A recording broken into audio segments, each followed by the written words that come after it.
We didn't even disconnect from DN. It was just like we disconnected only on OBS or something like that.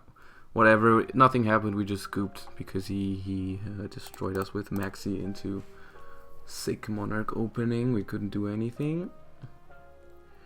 We're definitely gonna side Mask Restrict. Do we side Skill Drain against Monarchs? No, right? Because the monsters are too big, and we decide to go first, so we will not side these in.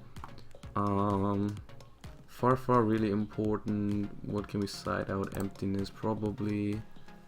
And Fogblade really good against Monarchs. Karma card really good. A Strike can be sided out because everyone is playing Return these days.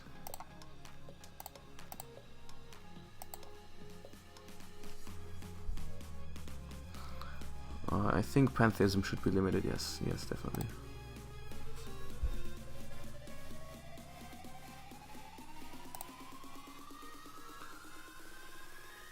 Karma Cut is not a minus in this deck. Ach, komm schon, Alter.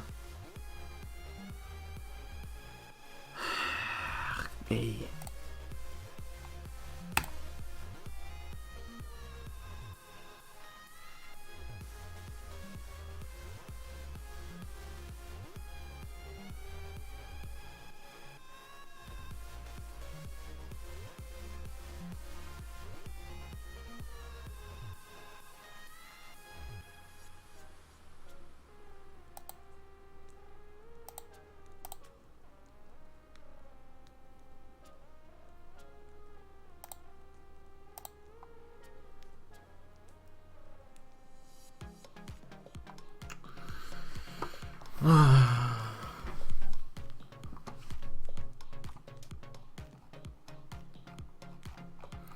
I don't think we take Tour Guide here, because if we summon Tour Guide, this just dies. There's like no real point in doing that.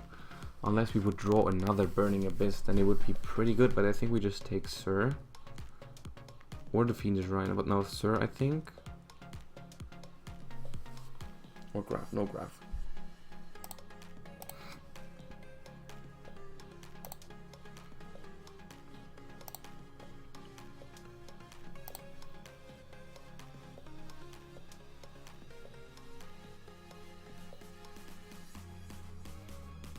So yeah, to your question again, I think Pantheism is definitely too strong of a card. I mean, if you look at cards like Allure, Allure is limited and the effect is not nearly as strong. I know it's more generic than Pantheism, but even the one Allure is not really used anymore. Simply because it's not that broken. In comparison to Pantheism, at least, it's not.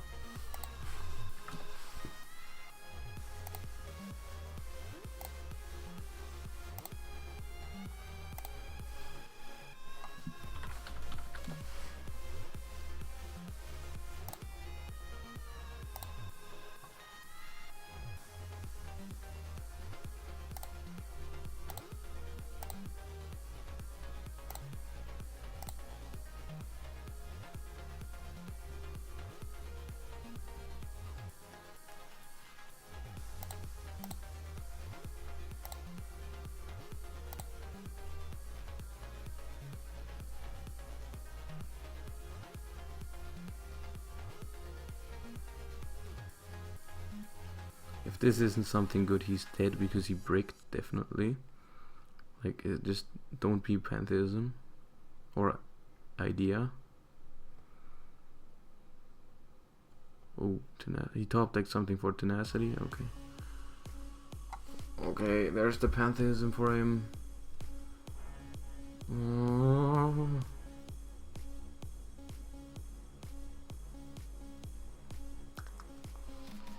There's the Pantheism.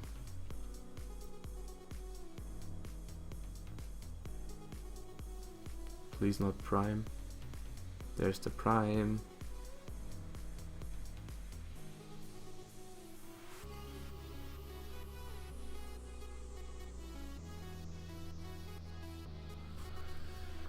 Oh, boys. Monarchs. There's still hope for him not to have an out to the mask, but I think the chances are not that high. Why did he banish Tenacity? Ah, Prime. Okay.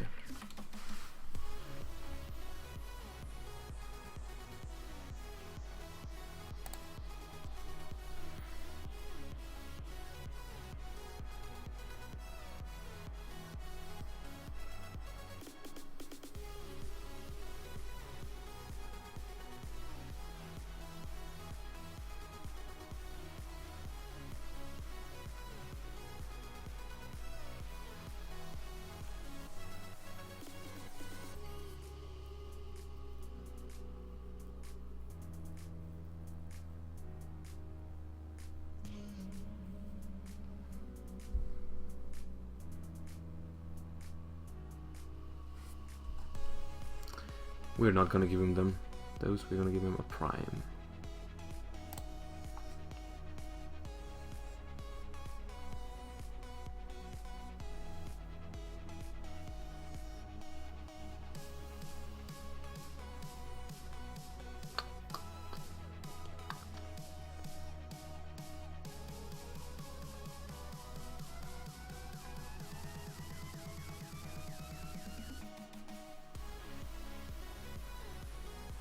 Come on, no Twin Twist there.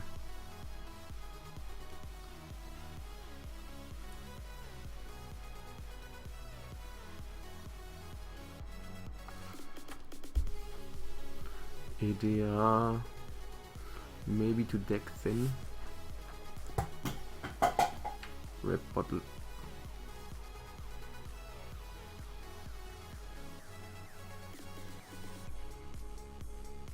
Set Prime, set whatever. Nice. Nice. Fiendish is an excellent top deck.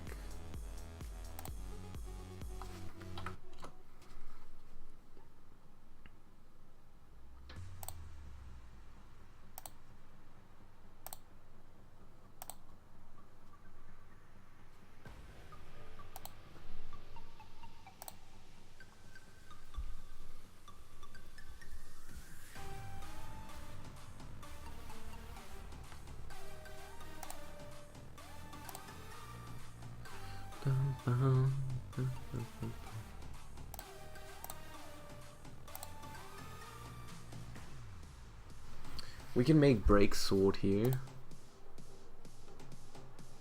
That seems interesting because then we can like go off with the Phantom Knight part of our engine.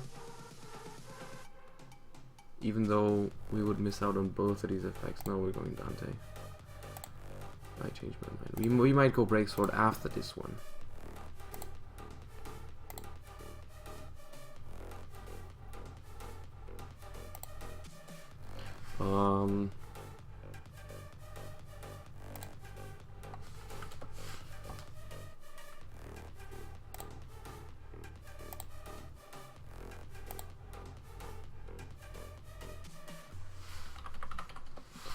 The Rhino here, I'm going to send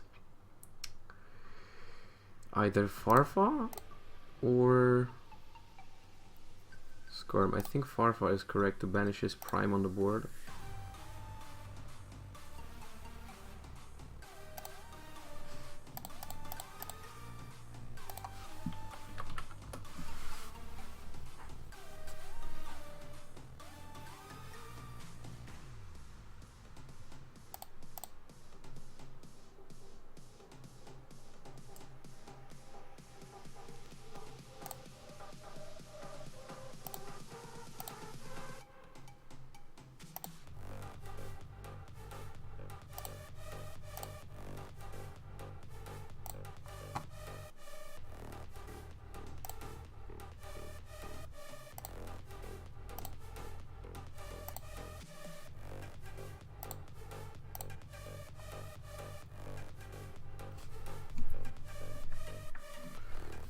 If I don't banish Prime, I have to attack Prime and he can bring it back. I think that stops me from OTKing.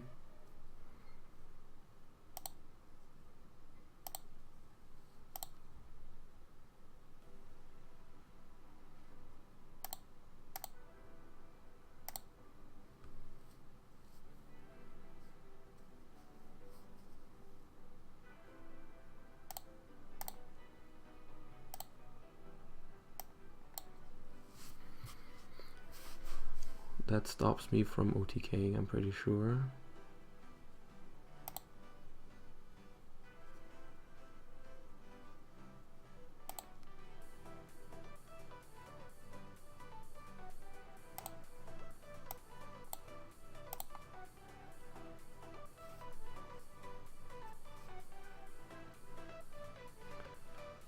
This is the guy that sends one to grave, right? Yeah.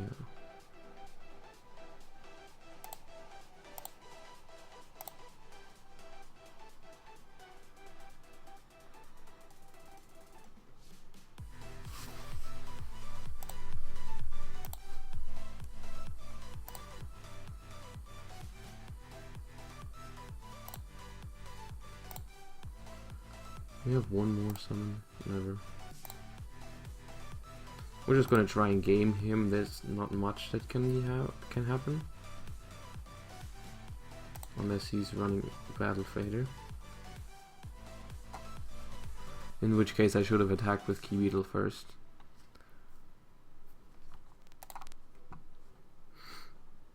Now that he can decide to go first or second, will we take a Dark Hole into our deck? I think we do. Instead of what?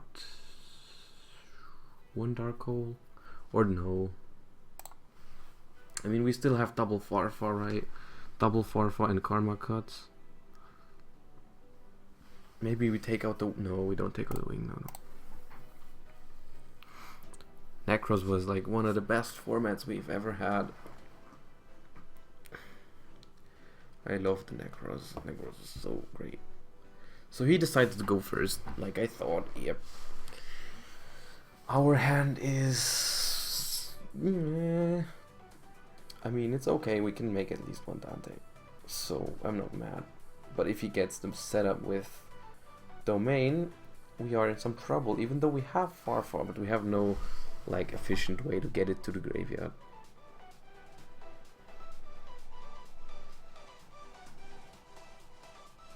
Ooh, break.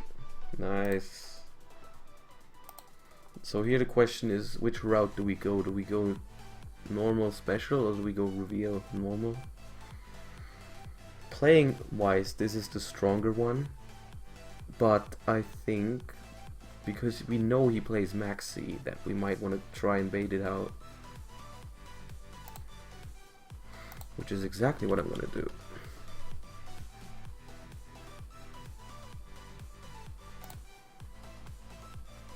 Because after these two make Dante, we can still go for Special Summon Farfa if we hit something with Dante. So we're going to overlay. And here, I think we detach the gloves.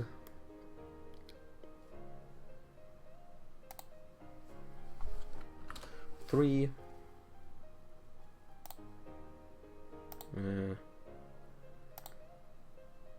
Oh god. We always mill Twin Twisters. Why? I don't want to mill Twin Twisters. So...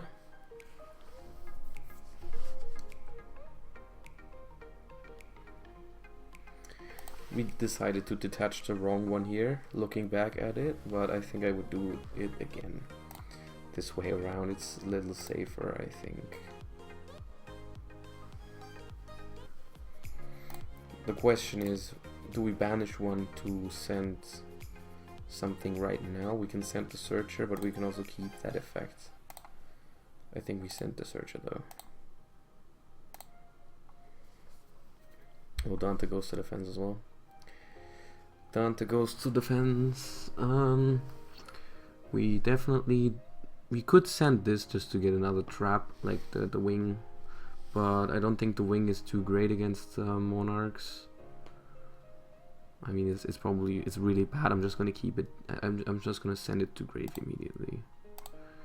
And Dante goes to defense, and we set Fog Blades. But this is the point where the Farfel becomes dead in hand. Ooh, Decree. Interesting. Please still break. Well, that's only on the field, right? Yeah, so we can still use this. Necros was a really good format because Necros was really hard to play, and the better player won a very high percentage of the mirror match games, and that was really good in my opinion. That is something that defines a format in my opinion. If the better player wins the mirror match a high percentage of the time, basically if the mirror match is not 50-50, the further it is away from 50-50, I think the better the format is. From a competitive standpoint, which is also why I dislike pendulum format, because I think pendulum format is very close to 50-50 because of cards like Wavering Eyes.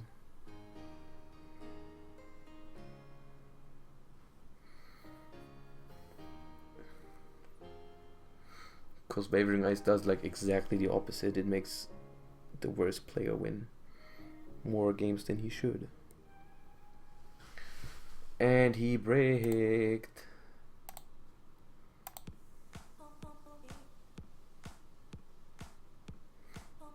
Play against Billy Break, then it's 60-40. For who?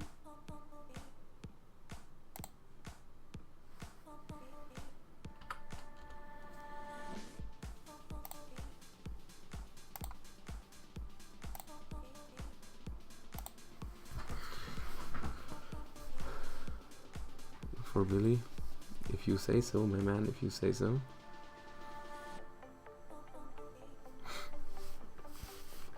If you're stupid, it's more likely you lose to Wavering, yes, but I can tell you, even if you play perfectly, there's gonna be a too high percentage of games where you lose to a Wavering. Like you just find yourself in a spot where you say, if he has Wavering now, I lose, and that's way too often, way too common.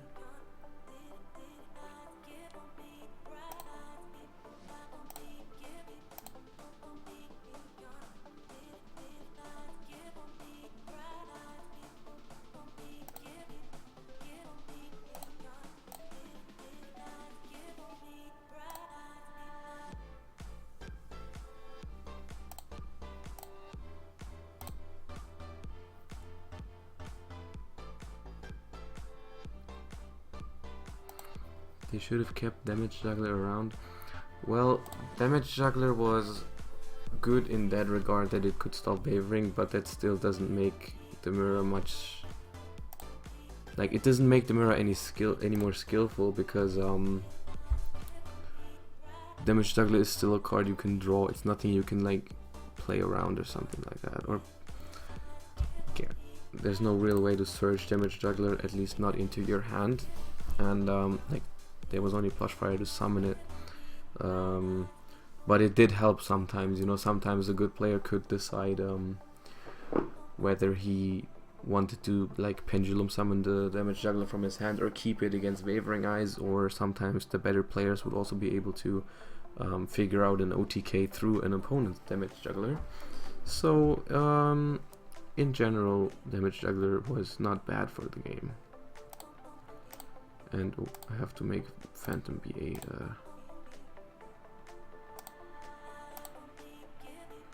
default. Okay.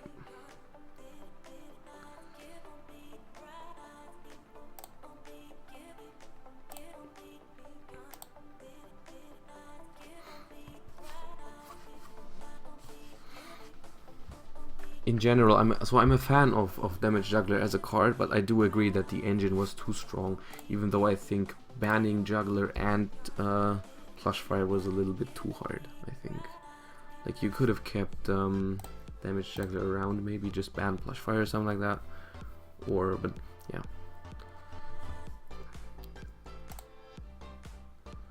And this hand is bad. The Karma Cut is good though. I don't think we set a Rhino because we plan on discarding one with Karma Cut, so the one on the field would be dead. I mean, to be fair though, the Performage engine was also very common before Plush Fire was released, right? There was Shadows abusing it, there was Necros using it. There were a lot of decks using the engine, and it was really strong.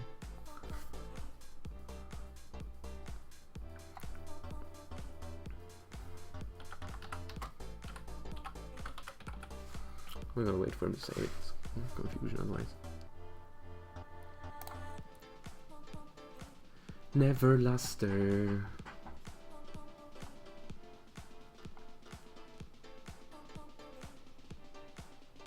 Full power Pepe stronger than rulers? No.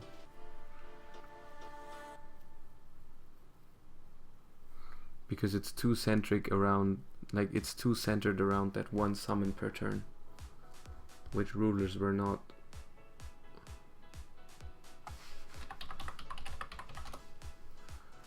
Bro, chill. I think I am. The problem is emptinessing this is very weird because I don't have. I like basically you can just beat me down, right? I think I just karma cut it.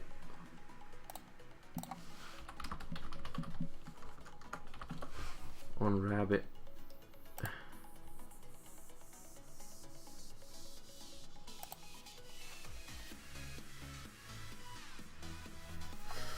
And then we sent this, and we probably sent Skarn.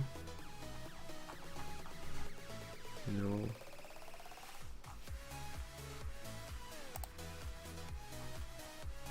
Summon Skarn in defense. Because like if we're forced to activate Emptiness, we at least have something on the board that he cannot beat right now.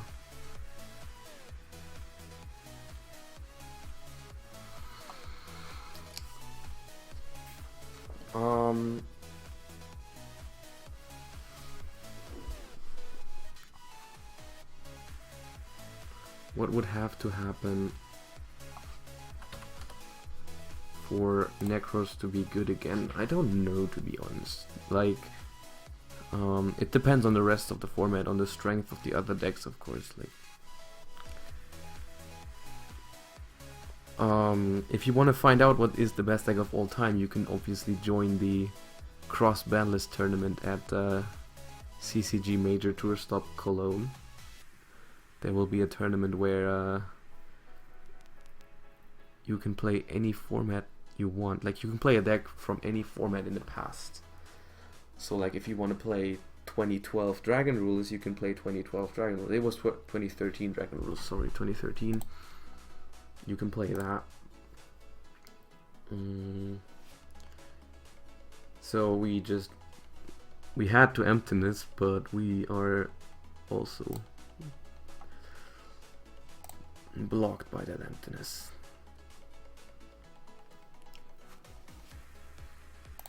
We just have to wait, I guess.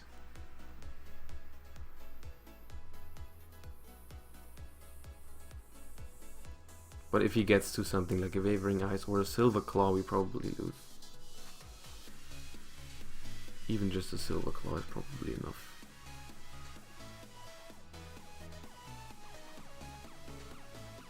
Yeah, that's also enough.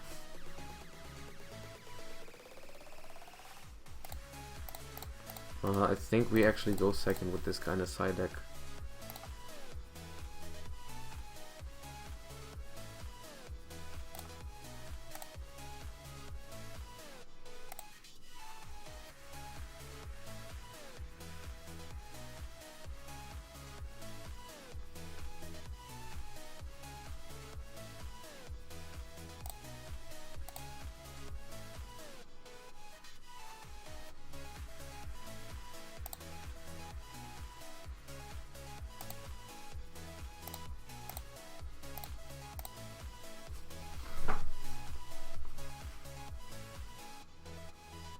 FTKs are allowed, yes. But I think, no, I have to say, I think it is only from 2008 and forward. I think that is the one of the rules, or 2007, something like that. But you also have to keep in mind that if you play a deck from like an FTK from like 2009, that someone playing a deck from 2012 can play all the hand traps that have not been there before. So people that prepare well for the event will be able to counter you with cards that were not existent back in the day when the FTK was there. So like I think people can play like Diamond U Turbo or something, but you can play everything. You can play Effect Veiler, you can play Damage Juggler and all that stuff.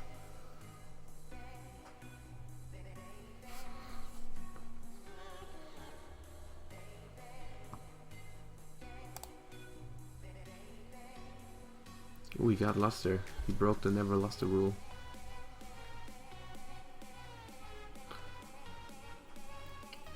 I mean, with FTKs it's hard to say, right? I mean, it certainly is something that is possible in an event like that. So, oh, sorry.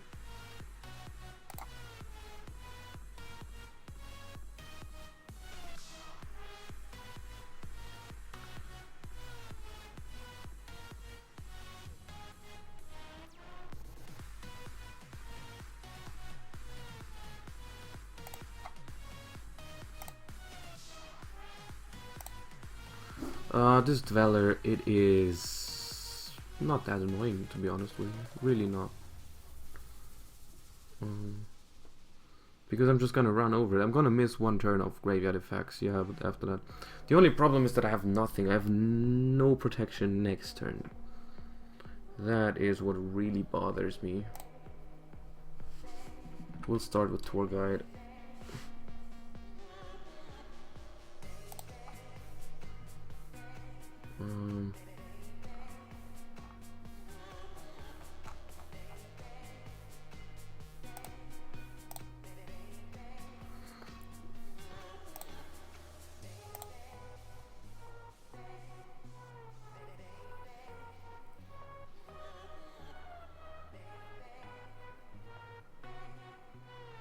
There was never an Exodia deck with 97% win rate. No, you cannot take every card in your deck. You can take only cards. If you decide to play a deck from 2009, you can only play cards that were allowed 2009.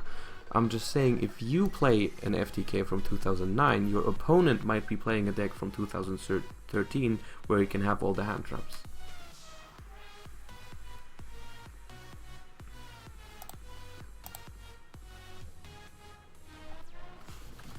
I think we still milled 3 because of the Phantom Knight cards. Yep. The Scarm is useless, but it's okay. The question is, how much damage can we push? Not enough, right? There's no way we just go for that. But I do think we make another Dante. We could also make something to pop Luster, like this guy right there.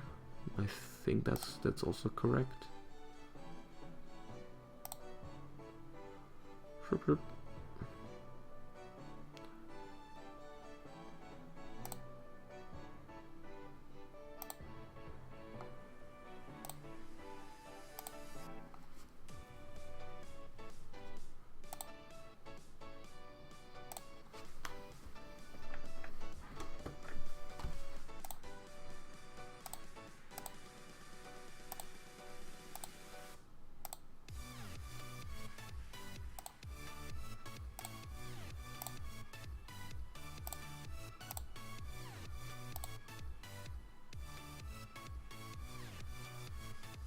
Which one do we want to lose? The Scarm, right? Yeah.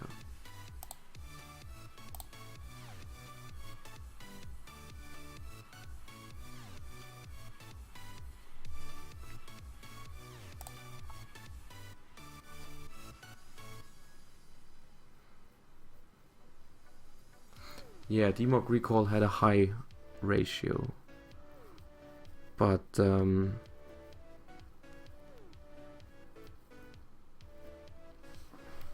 like I said, yeah, people will be playing stuff like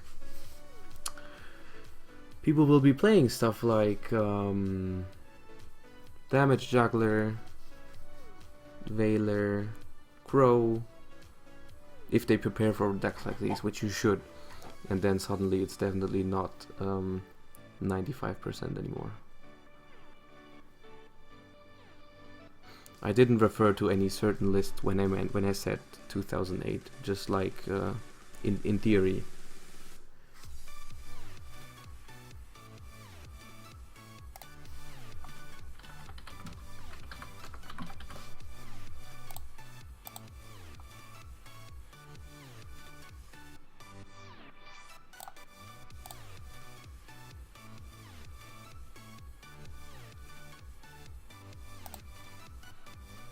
So here, what he was trying to do was locking us out of our effects, our Burning Abyss monsters, with leaving this up, but we can normal summon the Rhino, and then our Burning Abyss monsters cannot die anymore, so that's pretty good. I think that's what we're going for.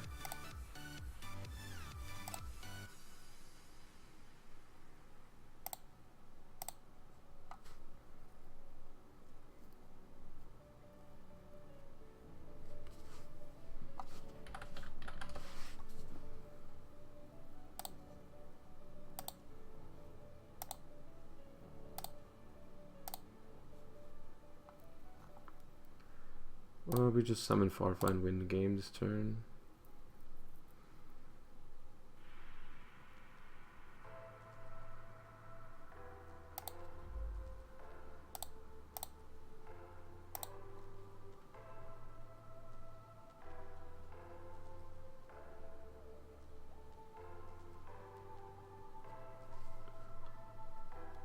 If we can do that, can we? No, we can't.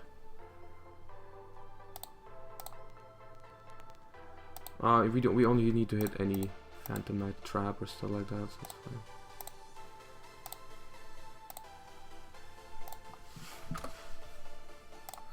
Okay. We got this one. He might let us start, but I don't think we need to change much. Maybe this.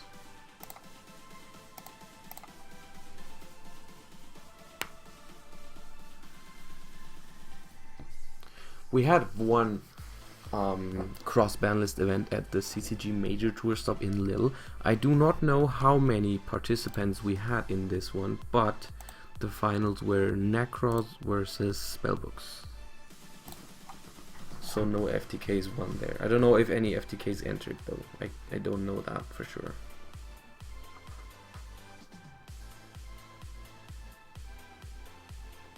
Oh, I hate it when that happens. Such a good Twin Twister. It's unlikely he can kill us though with 4 cards.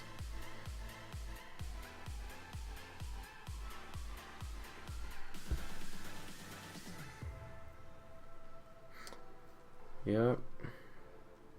Yep.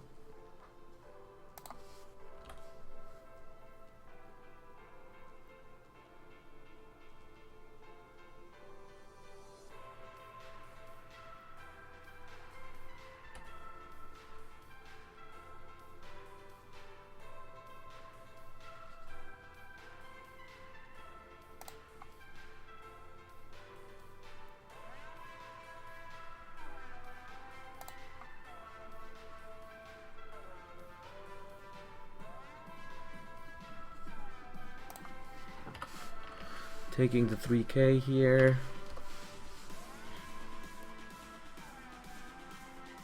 He sets 1. Ooh, Mathma is good.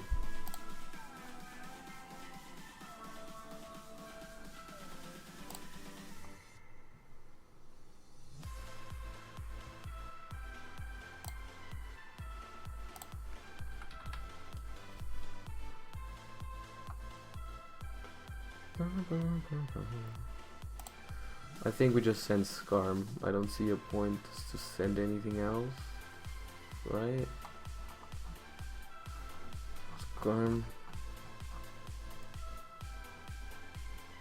Where are you? Yeah. And I think we Raigeki these two. Simply because if we run Overborn, we give him the option to normal summon a level 4 Feral Imp and potentially get the scale that he needs, the low scale, if he plays Part Naga. And then just attack. And hope we survive with this max C. I mean, he only has 2 cards. His extra deck is nothing, so... Okay, he's just gonna do this again.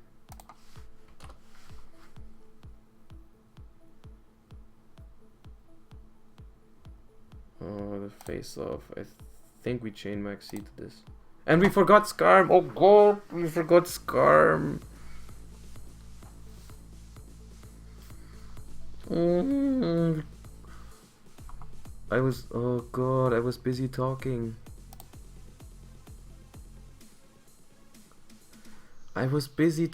We forgot Scarm.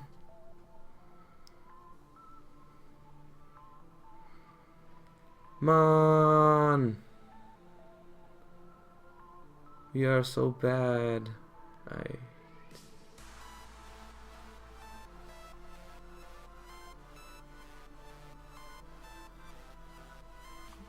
It really hurts my concentration when I'm streaming, it really does.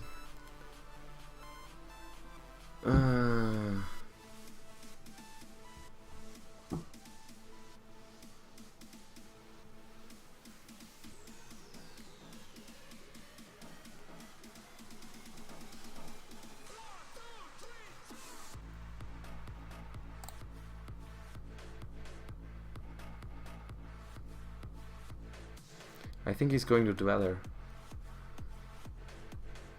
Or he's... No, there's no way he can try the OTK. Yeah. No Dweller. So that's 600. We get a draw from that. 1850. The thing is, if he goes for Dweller, he has nothing left. Like, his extra deck is nothing.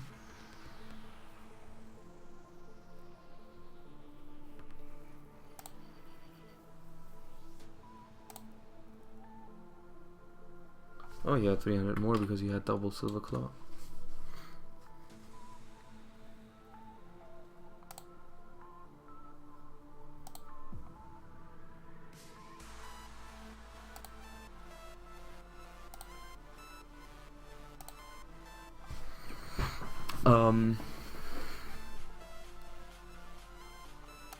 I think we still are in a very favorite position here because we can Twin Twister away, yeah.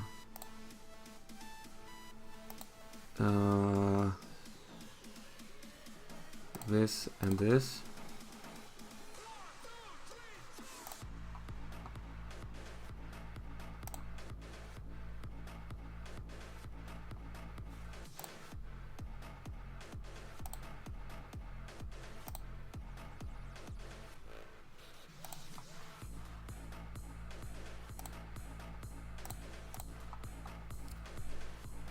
And just summon Dante, right?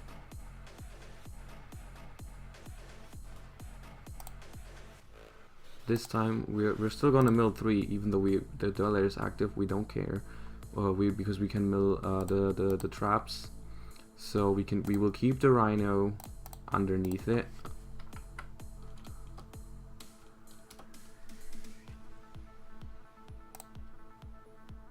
Maxi, Farfra. And the third one was indeed a guy. And we have the Solemn Strike set, and his extra deck is pretty much only a master, which is cool. There's a Red Geki that's not doing anything.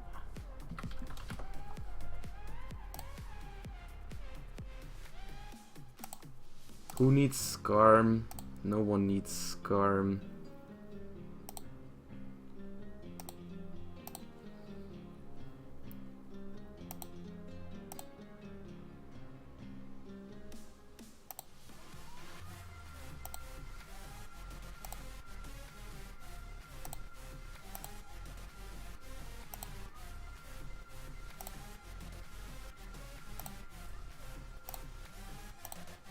Who needs good mills? We don't need good mills.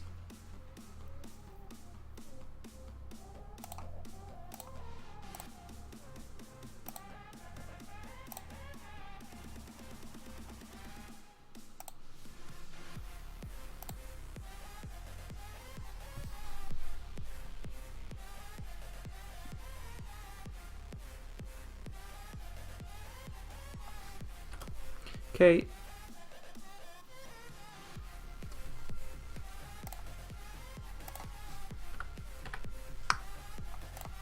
Easy.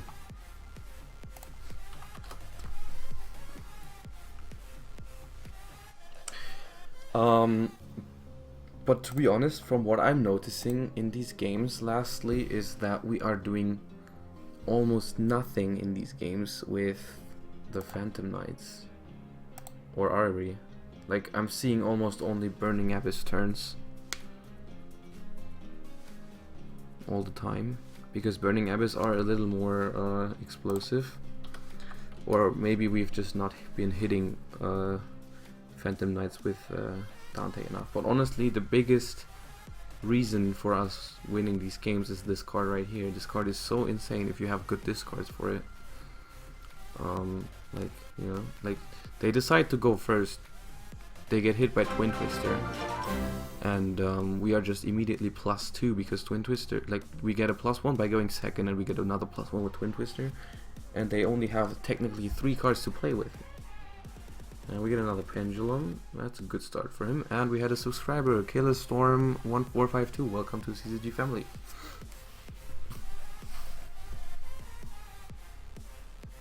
He gets another Pendulum Sorcerer, and this might be the game where we cannot outgrind him because he is able to resolve Pendulum Sorcerer, which means that he will have a filled extra deck from the beginning on. So not like the other guy last game who didn't have Pendulum Sorcerer and made Dweller, so he didn't have anything in the extra deck. And Ali subscribed auch. Sehr gut, sehr gut.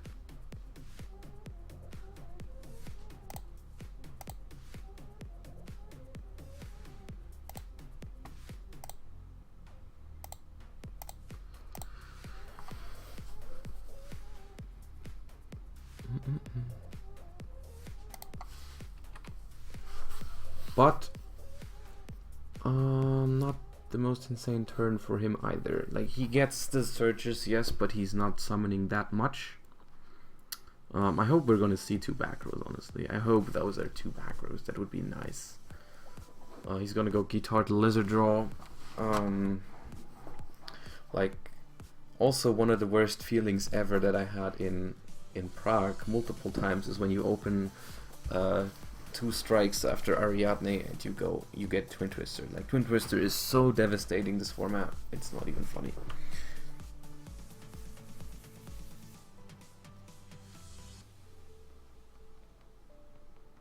Lizard, nah, yeah, get another draw, get the Joker, he still hasn't normaled, he can get that. Face off, now it's getting a really strong start.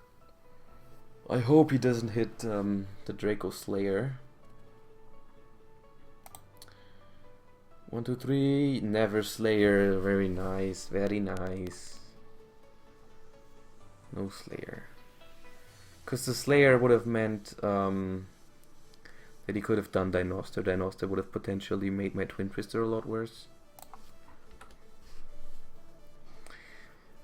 We have to see how we get rid of his board though, we might not be able to.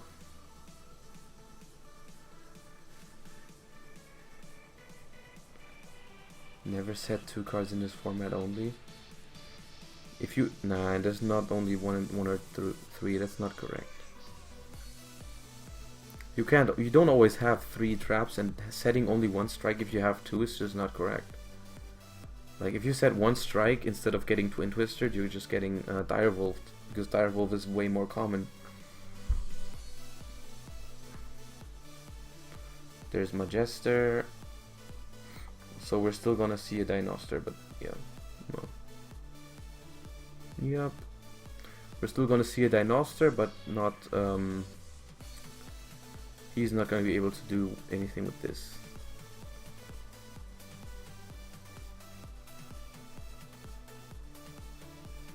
Already had Draco Slayer already, the Luster.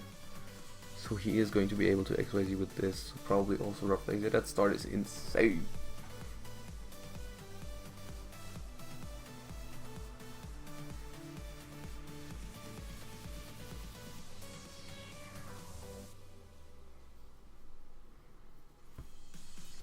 It doesn't even help much if you only set 1 card, because okay, that start is really insane. It doesn't even help much if you set only one card, because if they have Twin Twister and their hand is strong enough to go off, they're still gonna Twin Twister. Like they will still Twin Twister. If they don't, they won't care.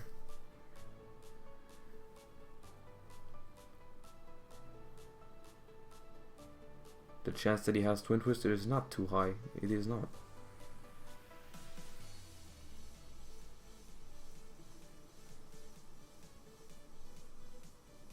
Because not everyone is running triple Twin Twister, especially not in Pendulum. Most people are not running Twin Twister. We could use a Raigeki here. Why are you putting that there? Oh well, because it's Vector. Oh, no Raigeki, no party.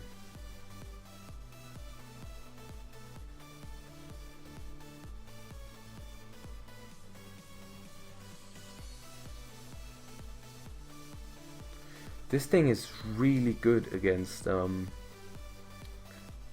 Burning Abyss, because it puts as long as one is face down, the others all die.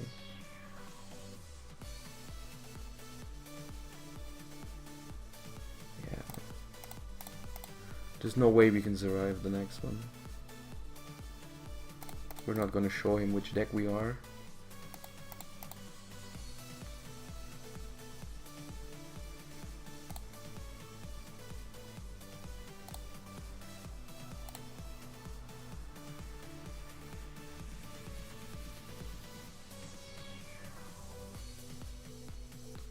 Storm was only at once. This one Storm versus 3 Twin Twisters.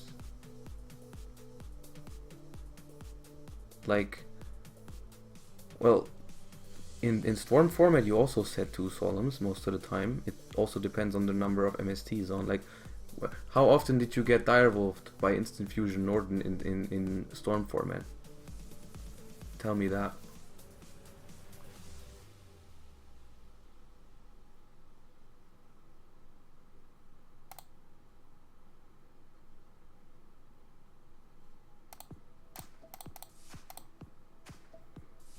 One more.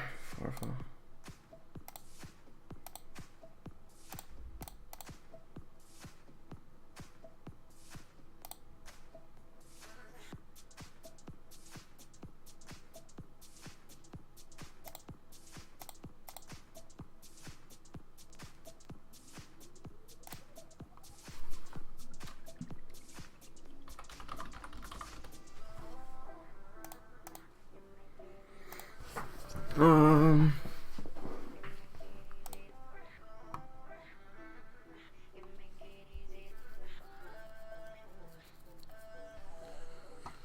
We can once again decide which route we take. We can normal this, special this. I think that's what we start with.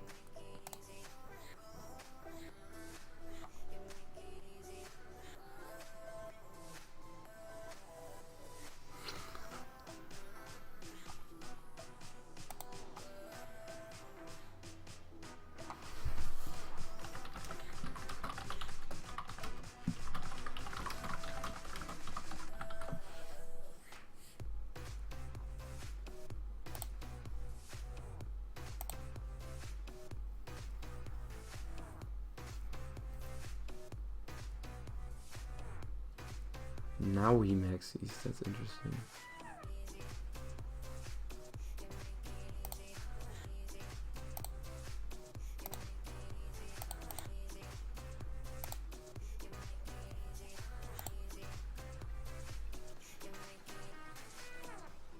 I don't think you should maxi when, well, maxing this is probably better because this has a graveyard effect as well. Like, you don't want this to be on the board in defense position blocking your attacks, right? I think. Turtle.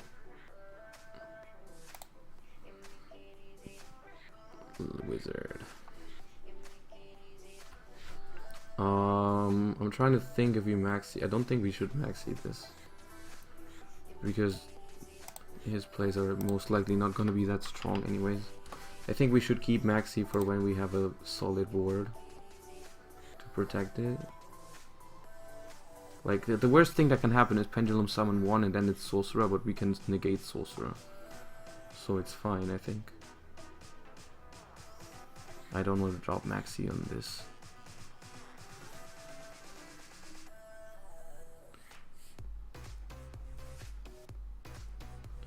Now I might consider it.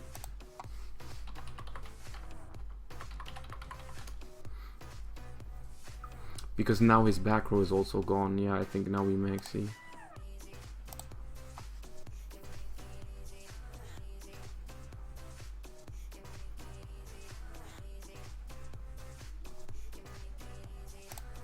Yeah, that was correct.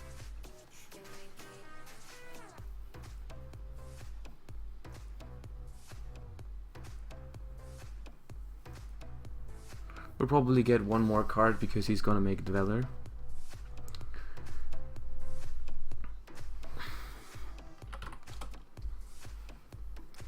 The good thing is he cannot go Guitar to Lizard Draw anymore to draw 2. He can only go Lizard Draw Monkey to draw 1. And get a Surge, to be fair, yeah. But yeah, if he goes Dweller, he's gonna lose the 2 monsters he uses as materials, and his extra deck is very small, only a Sorcerer. So we can potentially outgrind him this time. Busy command on the end. Yeah, it's really hard to answer people. What do you mean? I'm gonna have to, yeah.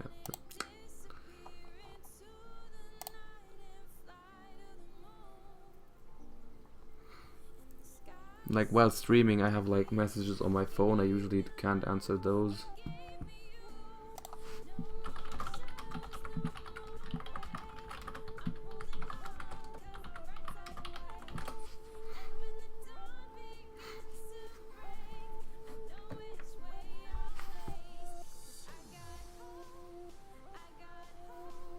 The other one was probably Skull Crow, but yeah.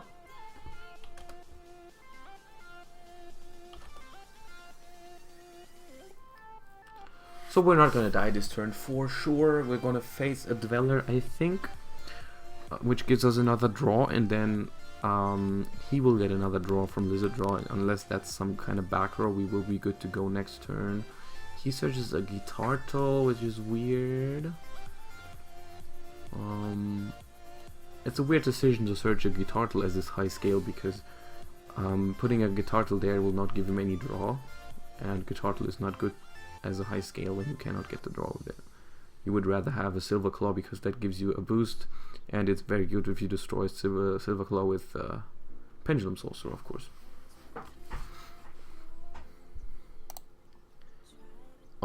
Another thing is we will be able to, if we want to, end phase banish Phantom Blade to summon one of them back. Oh, Twin Twisters is very good.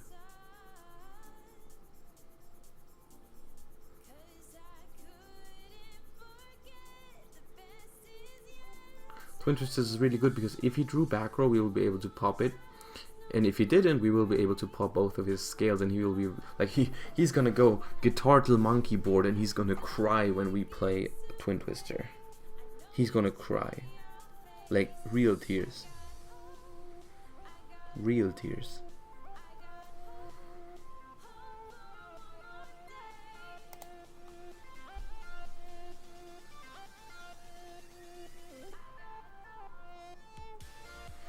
Okay.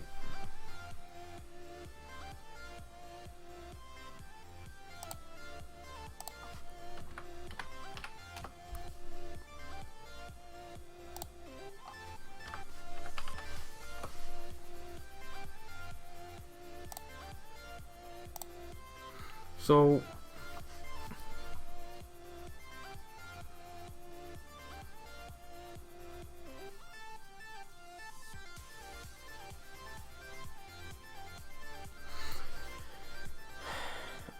I'm thinking about chaining this, but it doesn't do anything because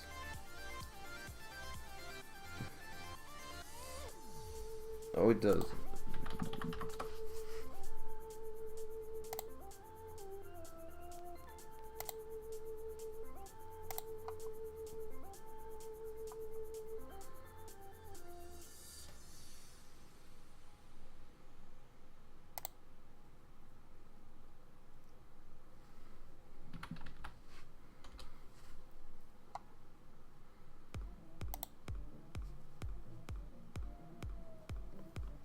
pretty good. We can make double Dante, set Twin Twister, strike. We are, unless he drew Twin Twister, of course, we're gonna set the Foolish as well to get a chance of him missing one of our key cards when he Twin Twisters.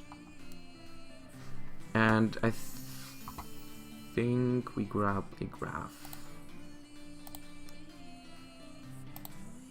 Now we overlay these two into a Dante.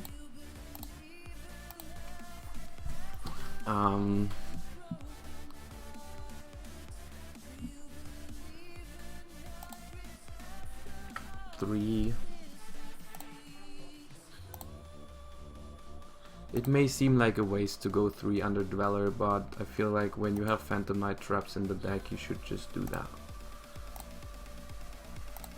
Do we go anything other than Dante in this scenario? Do we want to go anything other? He doesn't have scales, so going for the blue guy doesn't make any sense. So I think we just go full BA mode here. Another Dante. Keep the Graph under it. Go 3. Useless Scarm. There's a good one. Yeah.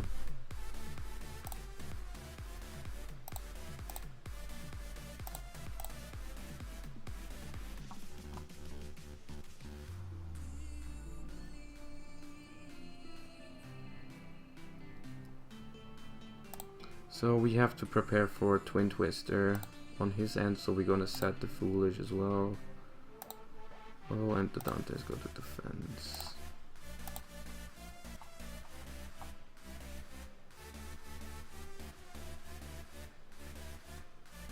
And this is going to be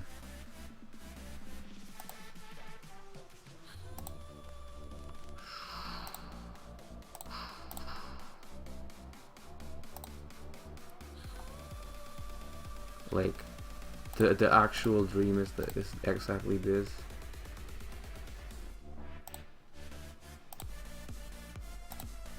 That's exactly the dream.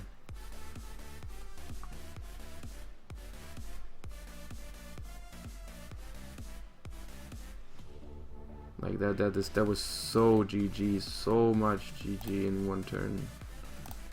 I've never seen so much GG in one turn.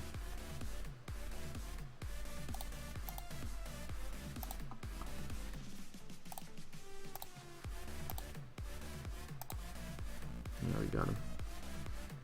We got him.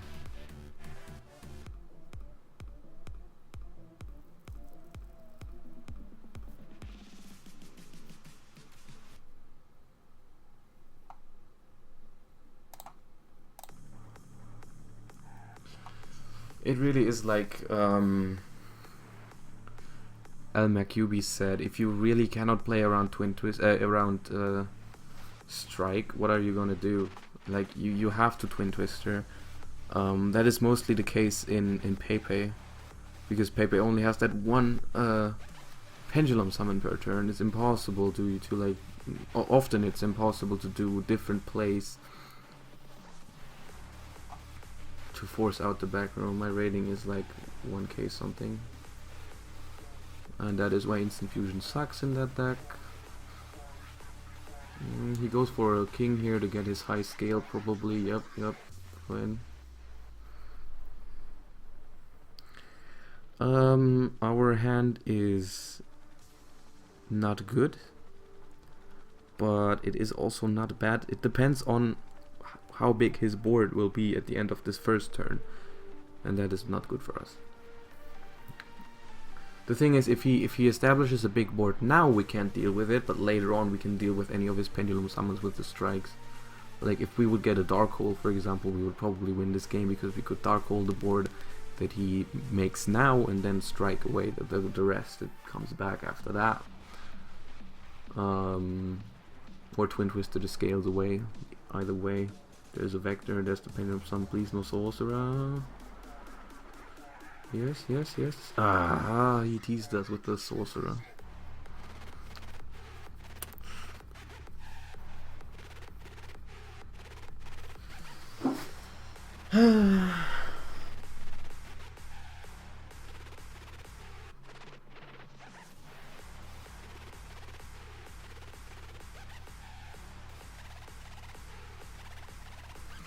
In Armageddon versions, yes, it is easier to play around back row, but that's only if you draw very optimal hands. Like you have to draw Armageddon into Shadow Dragon to pop one back row, then you have to play like you have to draw like Instant Fusion into Norden into another Direwolf back row pop, and even then you still need like the rest of your cards need to still be very very good playing wise. Like if all of this doesn't help you if the rest of your hand is not good to play with, so it requires you to have very specific card combinations, which is why I didn't like the Armageddon version all that much, to be honest.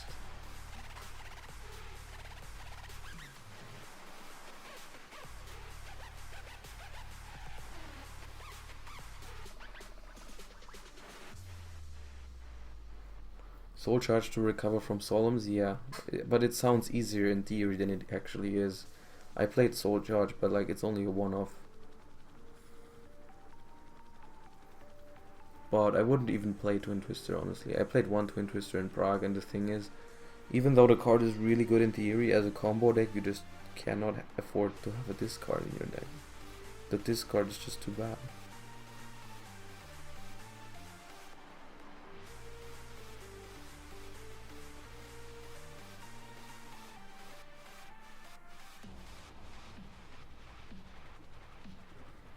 And his opening is beyond insane, actually.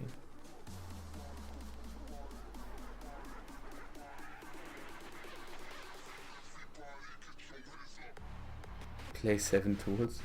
Have you read Wiretap, bro? We needed a maxi so bad on that Instant Fusion. Oh my god, the maxi would have been so good.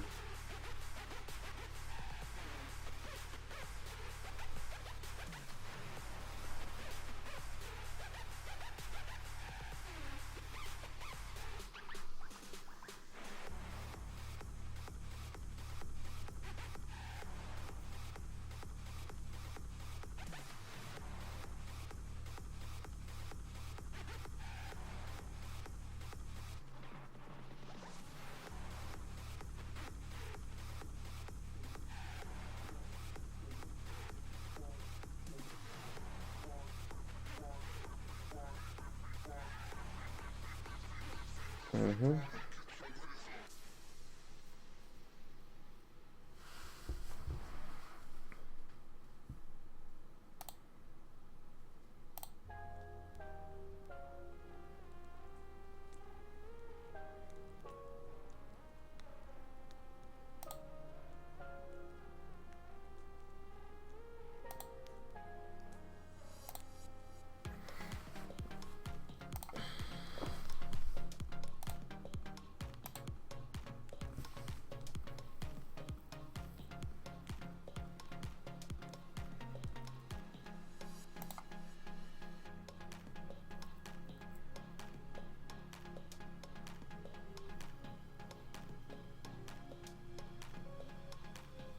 Yeah, we needed a dark hole there, I think, to win this. If we got a dark hole, we would have won, I think.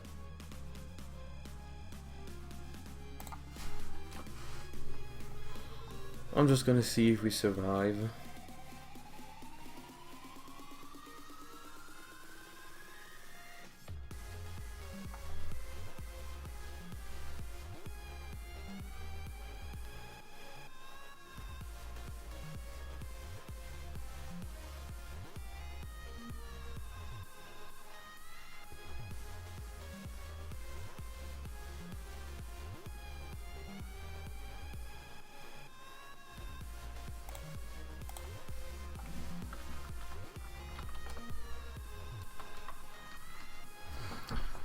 I'm gonna do the Fog Blade on this thing because it not only takes away one of his high scales, but also will take away 2300 damage, and we might be able to...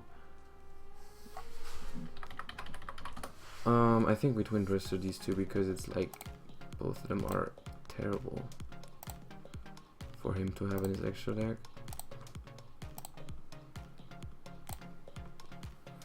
Makes his play a lot weaker because both of these are not summonable back.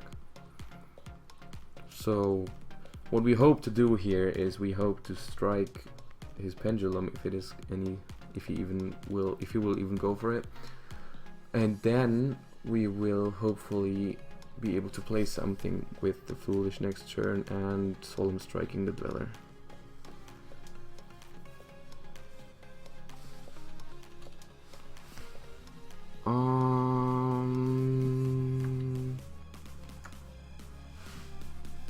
I think we strike it.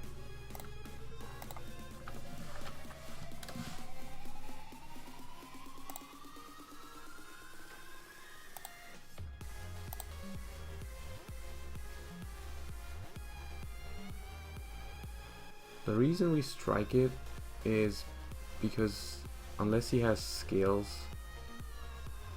which he does, that's unfortunate.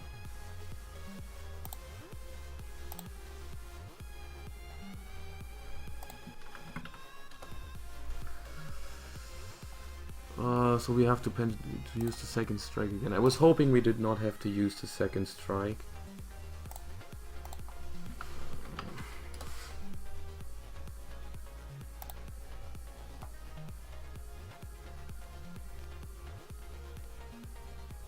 So we will survive, but the Dweller is still gonna kill us probably.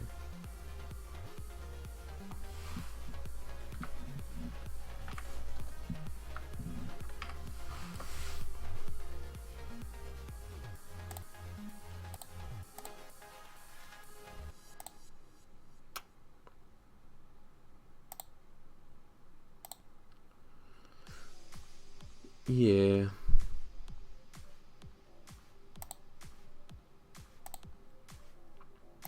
That is game. Unfortunate. Another Twin Twister. I think, how late is it? Almost 11. We're gonna do one more. Oh, with the deck, yeah. Let's just. There's no reason to change the deck for one last match.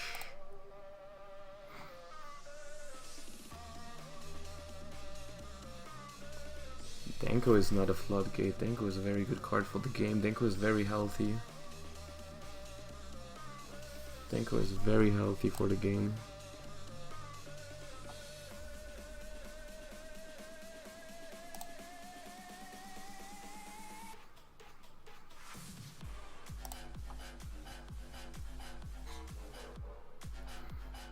We should have revealed Skarm first, by the way. I'm not used to playing Burning Abyss. We should have revealed him first, because in case of Maxi, you can leave the Skarm there. It's better than leaving a Barbard there.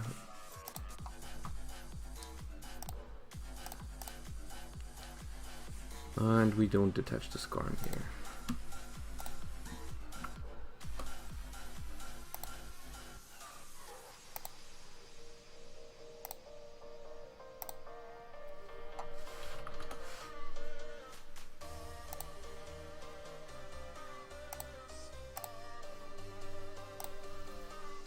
I'm gonna give ourselves a Fog Blades.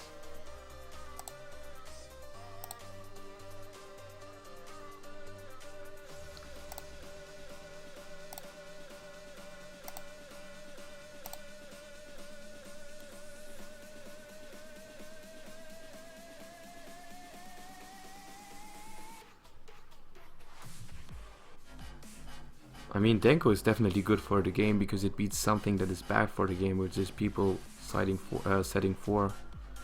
Like, that is what is bad for the game, and that's why Denko is good for the game, because it beats that.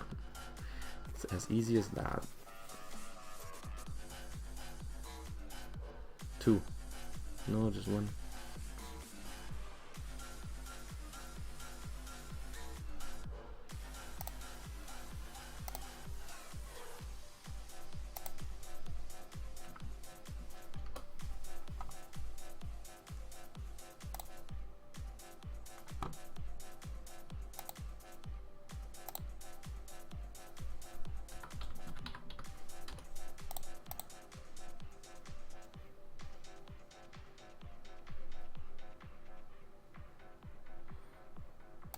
Does Farfar banish it face down?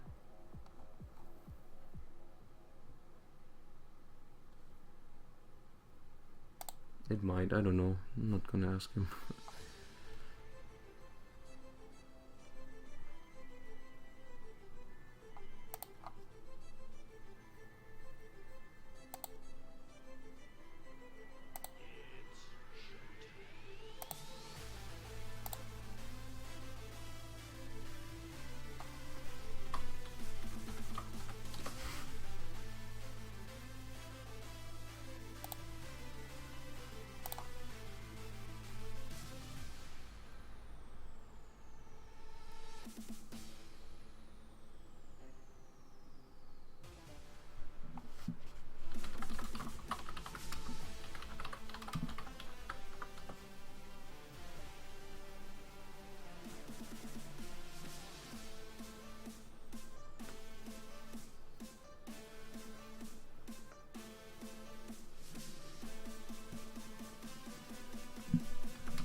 I also think that it banishes face up.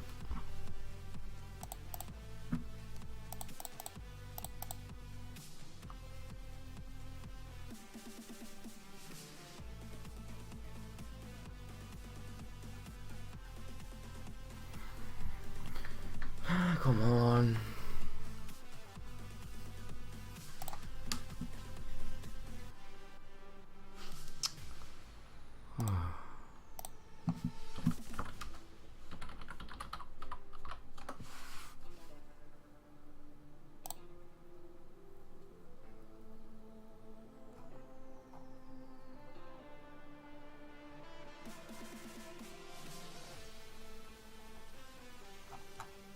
No, it banishes face down. I just checked the ruling.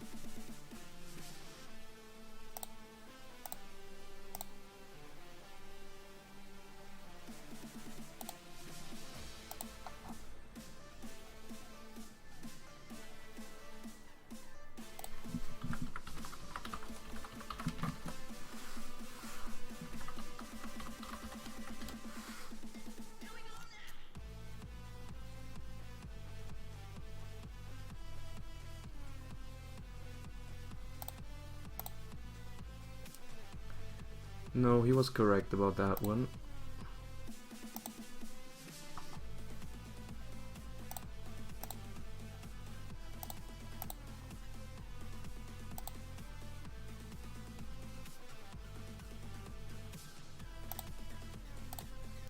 I kind of want to detach this more.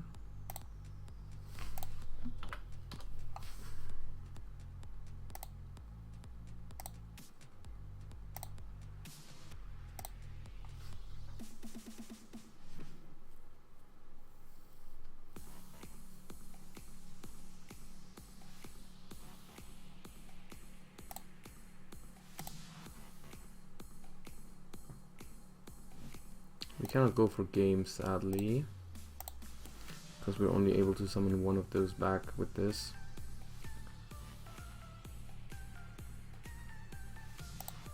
Unless we would... We could search a monster with this, like a glove.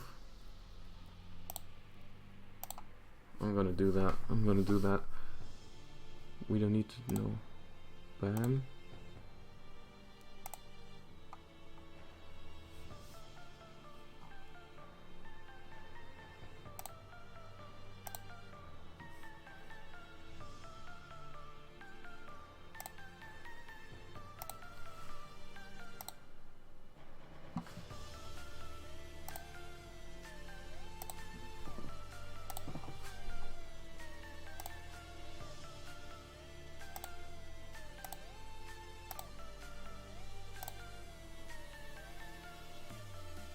That was a nice play, I think. Really nice play. Props to myself for figuring that one out.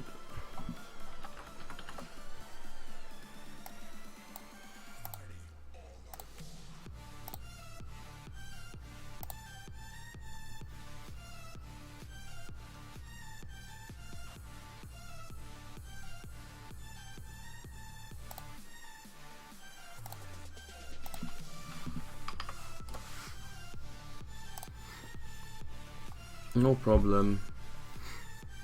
Could even beat the Ghost Ogre. So the Ghost Ogre makes me think he's definitely running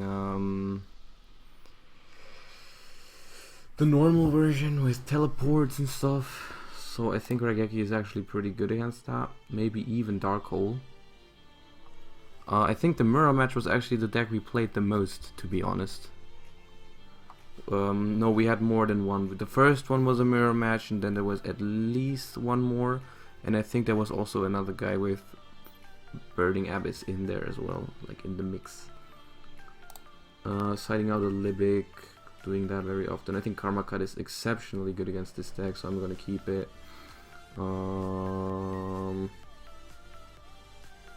I think we can side out one of these. One of these is always kind of. We also did that quite a bit in Emptiness. No, Emptiness is really good against the normal version. So I guess we can keep Raigeki out of there.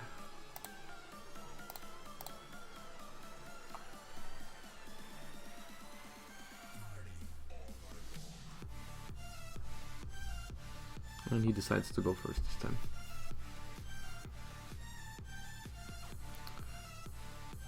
Why no Lightning Vortex? Why would you play Lightning Vortex?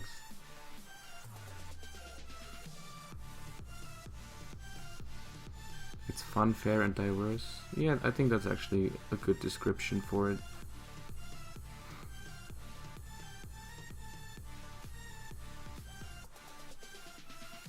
I mean, the deck is definitely not overpowered. It is not.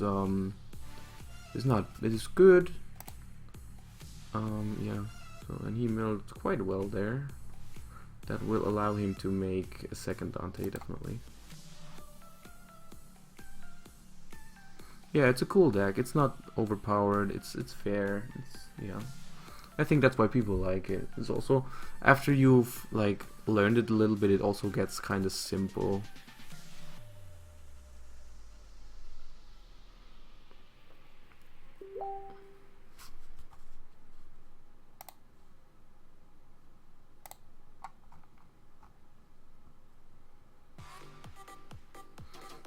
So there's going to be the second Dante, like I said, unless he, yeah, oh, he goes for Leviair, interesting. Like, my approach was always to go for the second Dante there, but let's see what his approach is. Searching a trap now, yeah. I guess he just wants to establish Leviair because that will also bring him back this guy, and yeah, I like it actually.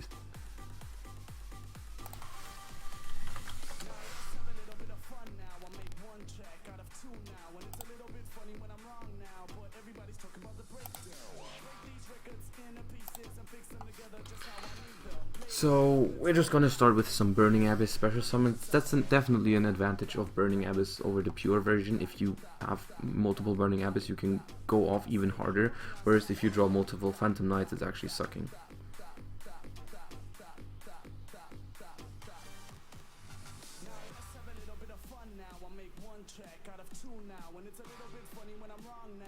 This time we're gonna start with the reveal of Skarm. And it is Maxi. See, when we say that we want to play around Maxi, they have it. We should not care. We should have just revealed Far From first. Don't care. That would have been good. That would have been good. I think we have to warning the.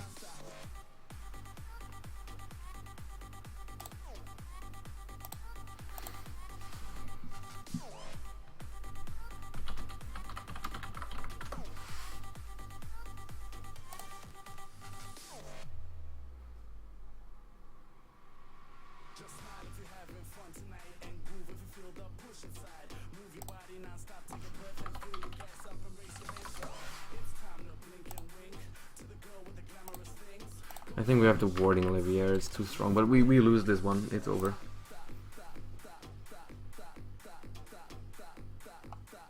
So we're gonna go to game 3. Yeah, no, there's no way. Yeah, he got it. He would have been able to make at least one more Dante or Fogblade this turn. We could not even stop the Fogblade, so... I think these are actually more important than I think they are. Like,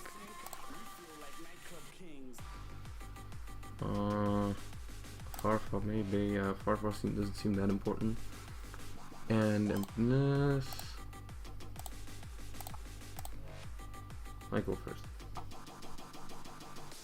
So the reason why I don't side both Dark Goals is because I'm planning to go first, so I want to keep more engine cards.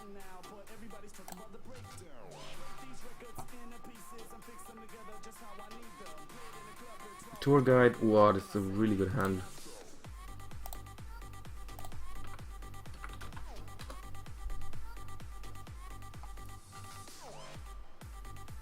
Even if he maxes is a good hand.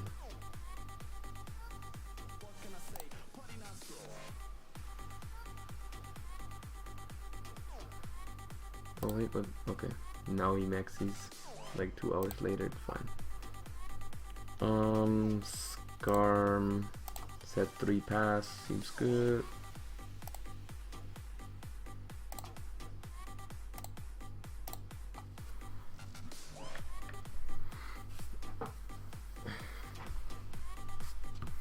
Twin Twister, best card in this deck, in this format. Hits a fog. Thank God he hit a Fog Blade. I would have cried if he hit both strikes. I would have cried if he hit both strikes.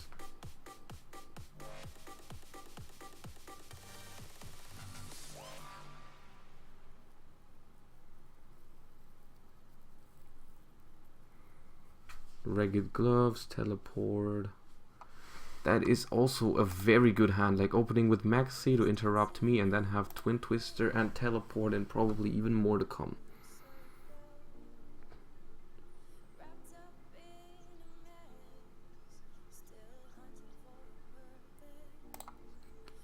Damn, Dante. Damn. Thank God he didn't hit both strikes.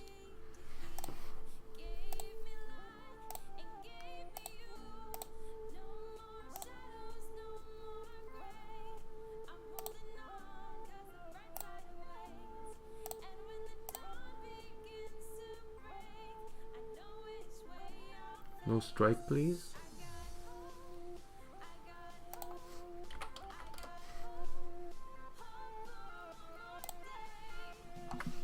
No strike is really good here. Graph, yes. Yes. Yes.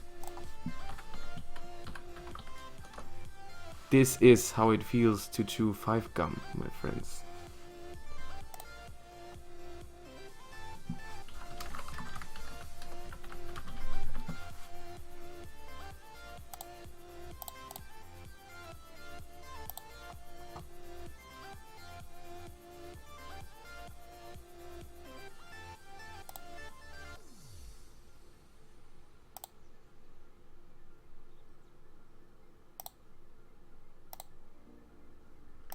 This is exactly how it feels to chew 5 gum.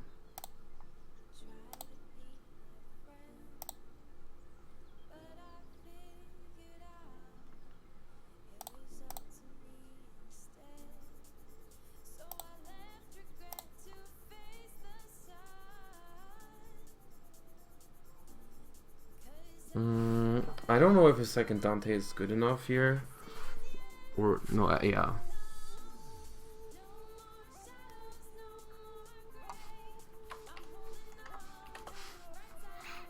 We will let him do that. It's fine. We don't really care. I don't think we just don't use the effect of this Dante this turn. I think because we can't hit anything anyways.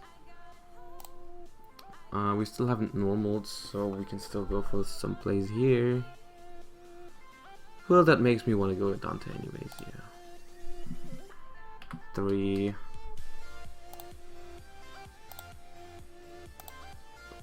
This middle was horrible. The last one was good. So in total, it's fine. Right. Banish. Special summon the glove guy.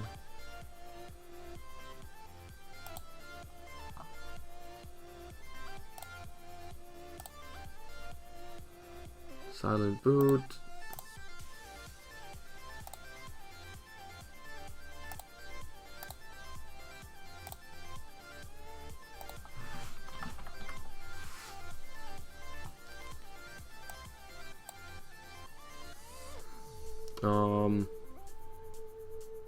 I think we can just enter battle phase here. I don't think we have to do anything.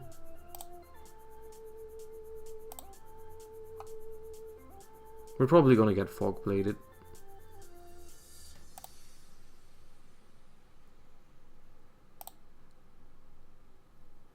Yep.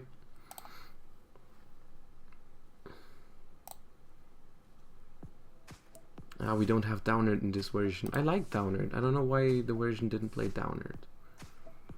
So the Dantes go to defense.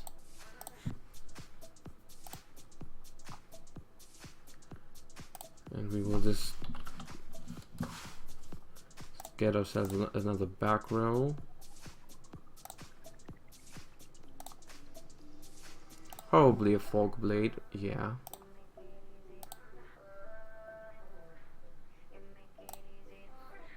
And pass.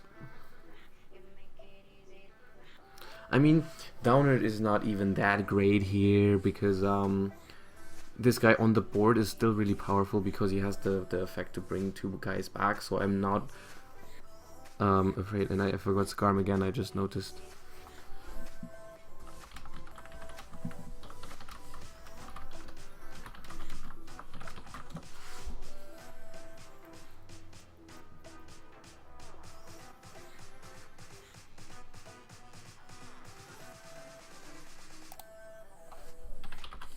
I mean, we let him return the blue guy while he forgot it. It should be fine. So it's the end, boys. It's the end.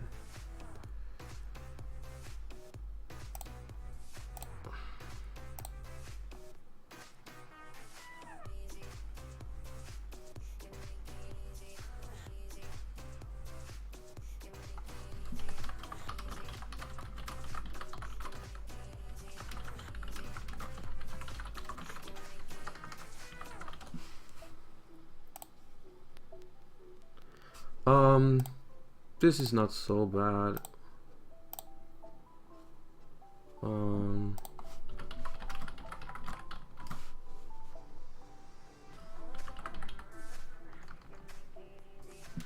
Even though we cannot use this effect because we don't have two, so we just have to be fine with using all those effects here. Revive far as well.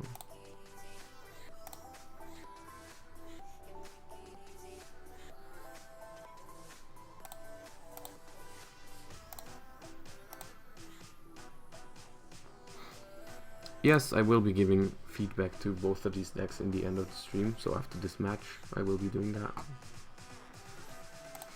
So the Raigeki was good for him, but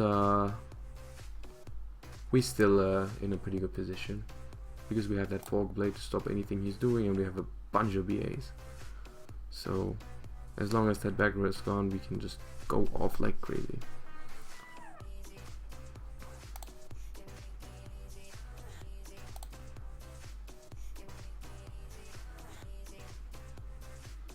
Normal Ghost Ogre, yeah. I don't know why he kept Ghost Ogre. I cited it out in the other version all the time against these type of decks. It's horrible against this deck. Like, what are you going to use it on?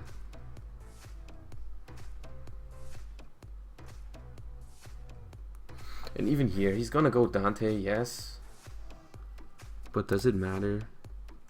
I mean, unless he mills completely insane, which he didn't. He had two traps. It sounds better than it is.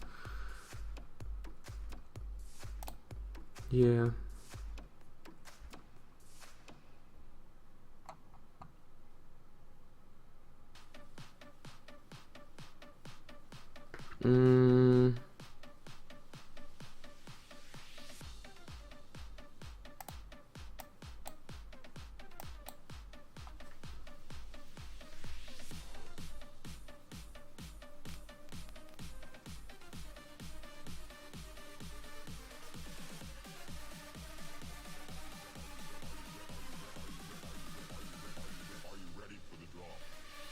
He plays Downer, yeah, smart.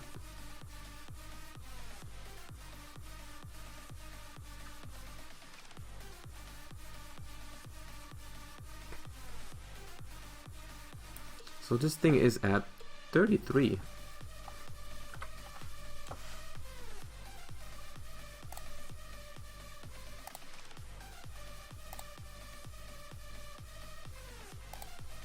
So the only thing that's really stopping me here is that I have this fog blade on this Libic.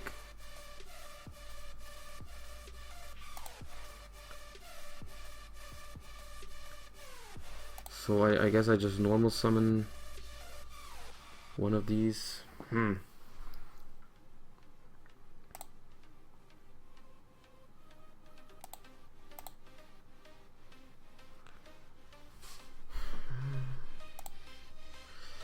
Like, how can you have so many PAs and not be able to do anything?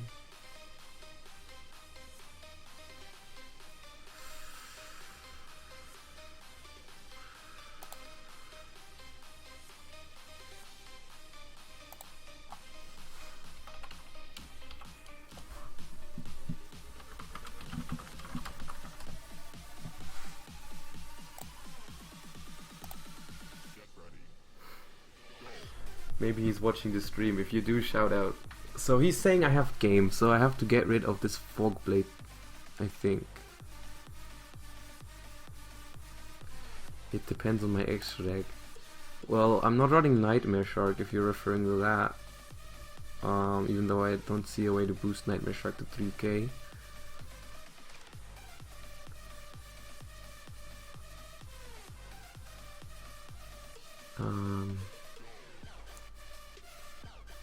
Well, how much is this guy?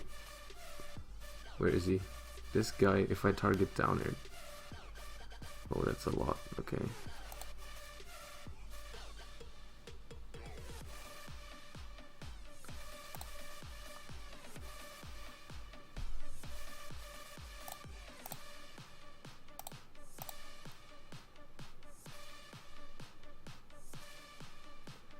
The thing is, I cannot make him.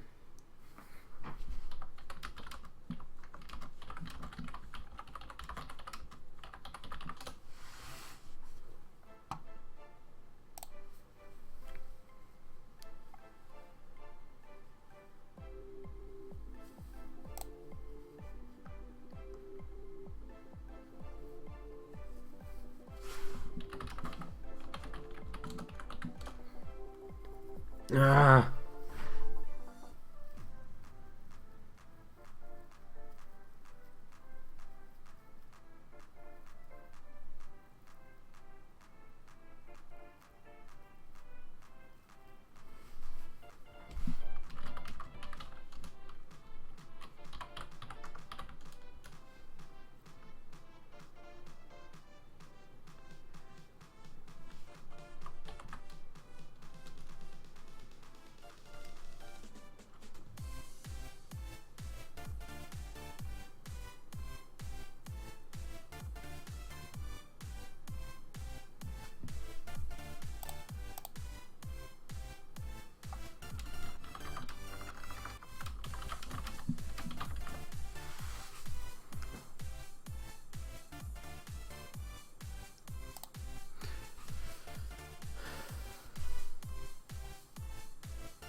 Wait, I'm just thinking of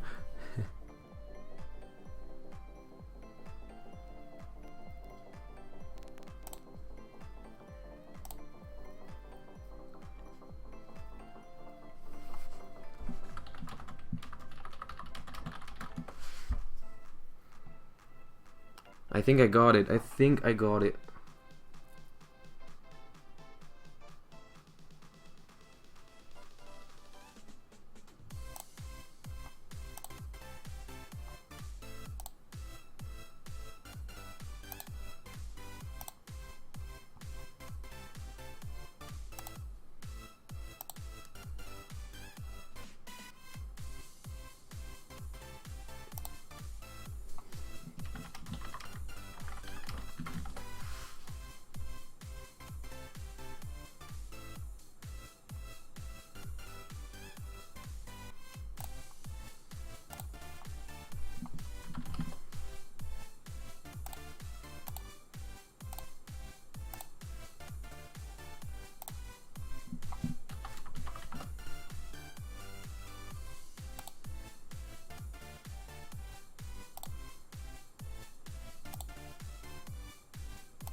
It's not game even. It's not even game, but because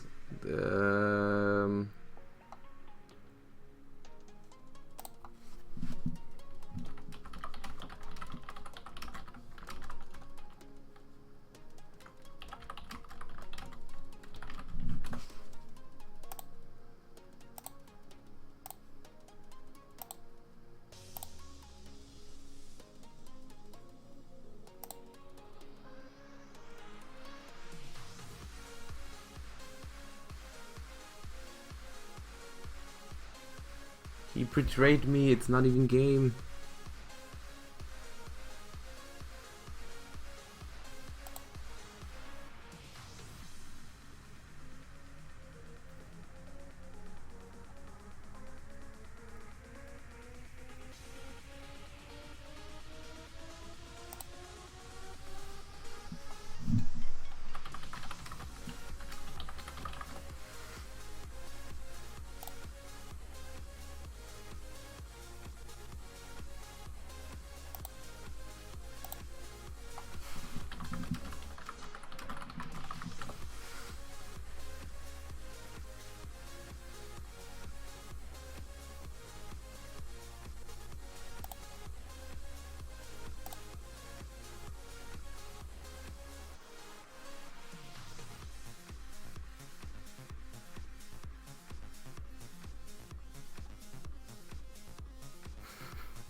The thing is, what we're going to do is we're just going to get back Barbara with his Dante, and there's nothing he can do about it. Like, really nothing. So we actually don't care.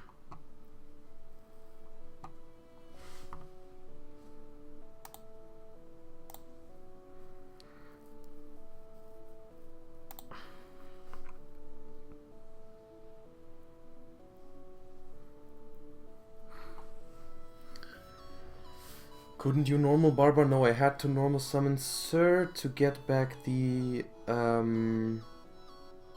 Farfar. I needed the Farfar to banish the own guy. When I get that back, by the way. From Farfar.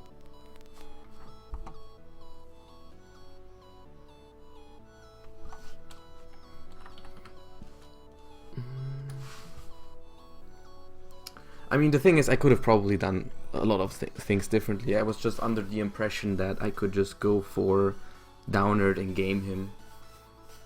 That was all. That was it. I just, yeah, I didn't even think, but whatever.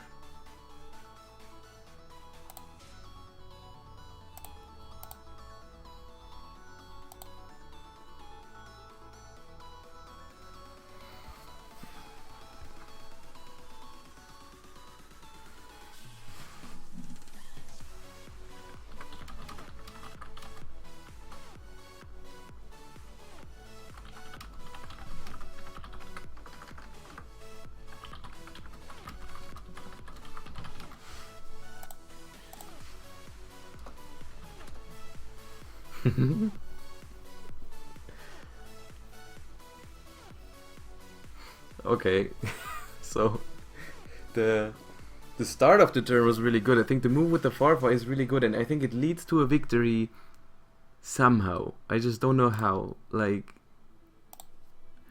I just did it too quickly in the end, but the Farfa move was definitely the right one. Like, yeah.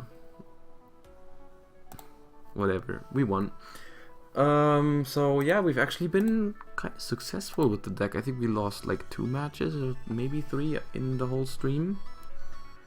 But yeah, I didn't play it perfectly. I'm never saying that. I played this deck for the first time, same as the Super Quantums last time. So yeah, before you play a big event, you definitely need more practice with a deck like this that provides multiple options. I think we got a glance at the strength of the deck. I think it is decent.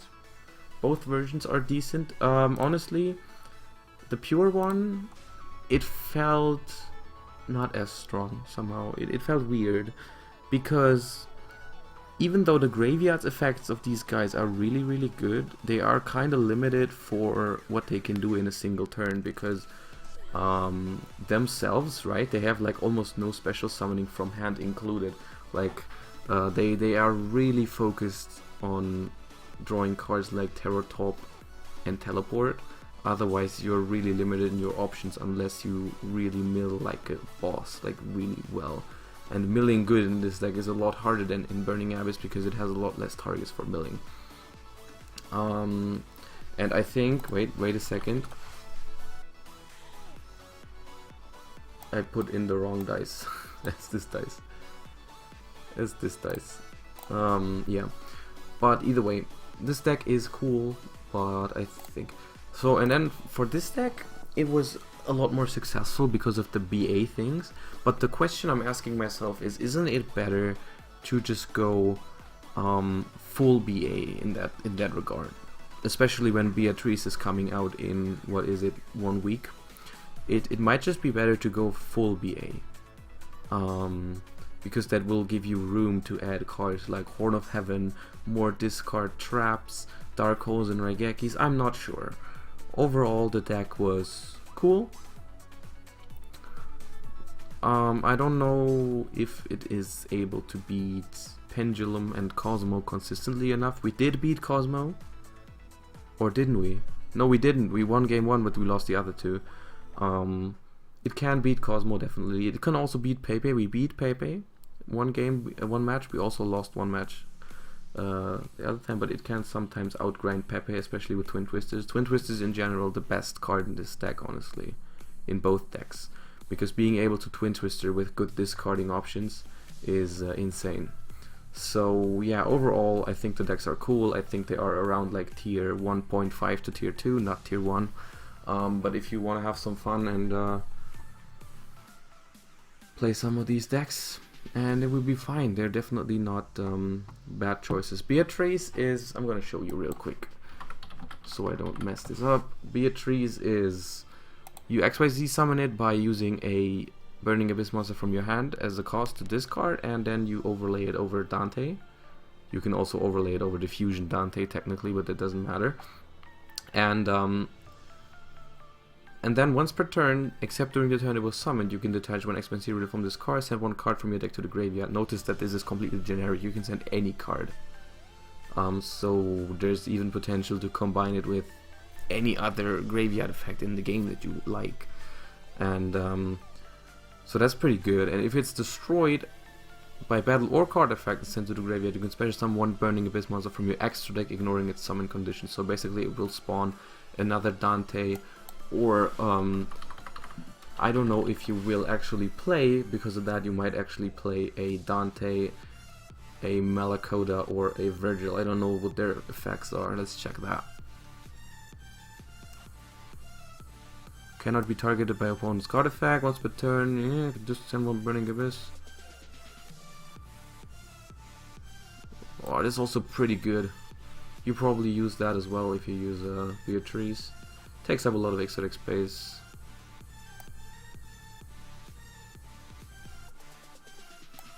This one's not as broken, also not bad though. And we know Virgil, of course. So Beatrice is gonna come out, and then maybe pure Burning Abyss is gonna have a rise. I mean, Valence Literature got top 4 at YCS Prague this year with it again, so it's certainly not dead, and with Beatrice it might get a big enough push that you can play it as like a tier 1 deck. I'm not sure. But yeah. Phantom Knight's definitely a cool trick, fun to play. Needs a little time to perfectly know what you are doing. But yeah, I hope you liked the stream. I hope you know what the deck does a little bit better now. And Yu-Gi-Oh! Is going to be back on Friday. Tomorrow there's going to be Hearthstone with Michel. On Friday, Yu-Gi-Oh! With Eugen. And hope to see you guys soon on stream or at CCG Cologne. That's it, guys. Bye for today.